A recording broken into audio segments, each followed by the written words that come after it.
चलिए, मैं इसके पहले बहुत कुछ बोल चुका हूँ। अब मैं फिलहाल पूरी बात आपको स्टार्टिंग से समझाता हूँ। 2006 में ये प्रॉपर्टी में एग्रीमेंट हुआ था मेहता जी के साथ। मेहता जी यूएलसी का काम नहीं कर पाए और उन्होंने सरेंडर कर दिया। और गोले जी ने काकड़े जी से बात हुई। काकड़े जी बोले ये सब मैं क्लियर कर लूँगा और मैं देख लूँगा। तो मेहता जी और गोले जी ने मिलके काकड़े जी को ये प्रॉपर्टी का एग्रीमेंट 2009 में करके दिया। तब रेडी रिकनर के रेट बहुत कम थे और यूएलसी से मतलब एक छोटा मोटा अमाउंट भर के क्लियर होना था, लेकिन उस समय वो नहीं हुआ और ये बात पेंडिंग रहते रहते समय हो गया। उसके बाद मेहता जी, उनको भी पैसे नहीं मिले। मेहता और उनके साथ एक पार्टनर है, उनको पैसे नहीं मिले। जब उन्होंने देखा कि 2009 हो गया, पैसे नहीं आए, 10 हो गया, 11 हो गया, 12 हो गया, तो 13 में उन्होंने एक सूट फाइल किया मालक के ऊपर और काकड़े जी के ऊपर। और वो मैटर में ये काकड़े जी इंटरवीन किए। वो केस चलता रहा, पेंडिंग होता रहा। उसके बाद 2024 में जब काकड़े जी को लगा कि अब गोले जी बहुत ज़्यादा परेशान हो गए, तो उन्होंने एक सेटलमेंट डीड बनाई जिसमें उन्होंने 5 लाख रुपए का एक अमाउंट दिया और कहा कि भैया बाकी की पेमेंट 395 मैं आपको जल्द से जल्द देता हूँ और बाकी मैं सेल डीड पे दूंगा। ठीक है, उन्होंने वो भी पेमेंट नहीं दी, लेकिन इस डॉक्यूमेंट की वैलिडिटी उन्होंने खुद ने लिखी है। This is settlement agreement. उसमें उन्होंने लिखा है कि मेरी ये डॉक्यूमेंट की वैलिडिटी 12 महीने की है, कि मैं 12 महीने के अंदर सब कर लूंगा। और पहली बात 2009 में उनके साथ एक देवेंद्र काड़े करके थे और 2024 में वो नहीं है। ये कैसे डॉक्यूमेंट बनाया उन्होंने, क्यों एक अपने पार्टनर को निकाल दिया, ये लीगली तो नहीं हो सकता है, तो भी इसके ऊपर एक चर्चा जरूर होनी चाहिए। अब ये प्रॉपर्टी में गोले साहब का बोलना है कि मेरे को इसमें कुछ करना नहीं है, अब मेरे को खुद को लेआउट बनाना है, मैं खुद लेआउट डाल के बेचूंगा। बाकी कितने भी आरोप और कितने भी एलिगेशंस वो लगाए उसका कोई मतलब नहीं है। Document proves everything. कोई आदमी को 16 साल मिले ये प्रॉपर्टी को क्लियर करने के लिए।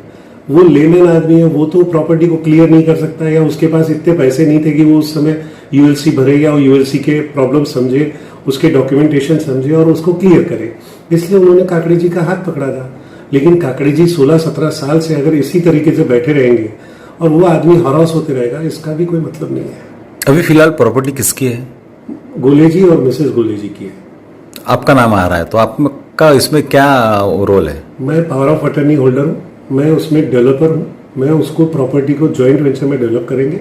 मैं और गोले जी उसमें लेआउट डालेंगे। गोले जी लैंड के साथ आएंगे, मैं अपने डेवलपमेंट के हिसाब से आऊँगा। मैं पूरी प्रॉपर्टी को डेवलप करूँगा, उसमें एनएमआरडी का सेंक्शन लेंगे, यूएलसी को क्लियर कराएंगे, अच्छे कस्टमर्स को बेचेंगे। ये काम मेरा है। यानी लैंड से आपका कुछ मतलब नहीं है? लैंड होल्डर, लैंड मालक गोले जी है जी, सिर्फ आप डेवलपर हो? जी जी जी, पूरे गोले जी है, मैं लैंड डेवलपर हूँ। पावर ऑफ अटर्नी का आपका एग्रीमेंट डॉक्यूमेंट कुछ बनाया?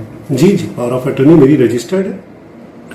और एक इसमें एक पॉलिटिकल एक अभी इसमें इशू आ रहा है कि एक नेता जो है, नेताजी भी इसमें खुद है भाजपा के। सच्चाई क्या है? नहीं, ऐसा कुछ भी नहीं है। देखिए, गोले जी पिछली बार भी आए थे। वो लोग डीसीपी साहब को और पीआई साहब को उन्होंने एक लिख कर दिया था कि ये प्रॉपर्टी का मिसयूज हो रहा है, प्रॉपर्टी मेरी है और कुछ गलत लोगों को ये बिक रही है, या वो गरीब आदमी है, कैसे लोग हैं मुझे पता नहीं, लेकिन ये प्रॉपर्टी दिखा के प्लॉट बेचे जा रहे हैं। उसकी कंप्लेंट उन्होंने डीसीपी और पीआई को दी। अब वो पेंडिंग पड़ी हुई है। अगर उस पर एक्शन हो जाए तो शायद ये वाला मामला खत्म हो जाए। काकड़े जी का ऐसे कहना है कि ये प्रॉपर्टी मेरी है, मैंने पैसे दिया है, मेरे साथ में एग्रीमेंट हुआ है, कोर्ट में मैटर चल रहा है। अभी फिलहाल स्टेटस क्या है, सच्चाई क्या है? कोर्ट में ऑलरेडी उन्होंने एक एप्लीकेशन लगाई थी, जो उन्होंने नया सूट फाइल किया है, जिसको हम स्पेसिफिक परफॉर्मेंस बोलते हैं। उसमें उन्होंने क्लियर बोला है कि मेरे को या तो प्रॉपर्टी दे दो या तो पैसे दे दो। और उसमें उन्होंने स्टे मांगा था, जो कि फिलहाल खारिज हो गया है। कोर्ट ने फिलहाल उसमें स्टे नहीं दिया है। तो फिलहाल ये सिचुएशन है। अंत में वाचक जो पाठक है उनको क्या आप सच्चाई बताओगे? सच्चाई तो उन्होंने खुद ने समझनी चाहिए कि किसी की प्रॉपर्टी है और उसको 16 साल से अगर कोई आदमी तंग कर रहा है एग्रीमेंट के बेस पे, वो कब तक वैलिड है, मेरे को ये समझाइए। कोई आदमी ने 16 साल दिए आपको कि आप सेल डीड कर लो, आप सेल डीड कर लो, आप नहीं कर पाए। इसमें मेरे को बताइए लैंड ओनर की क्या गलती है? लैंड ओनर के मन में अगर कुछ भी डाउट रहता तो वो 2024 में 8 करोड़ का एग्रीमेंट करके क्यों देता? क्यों? आप सोच के देखिए, क्यों? जब हमने ये बात पीआई और डीसीपी साहब को बताई कि सर इतने अच्छे आदमी है कि ये इन्होंने वापस एग्रीमेंट करके दिया, तो बोले क्या अच्छे आदमी है, बोले इतनी बड़ी बेवकूफ़ी हुई है, बोले और क्या बोलेंगे। गौड़ी जी आगे आकर ये सारी चीज़ें मीडिया के सामने बताएंगे? बहुत जल्दी 100%।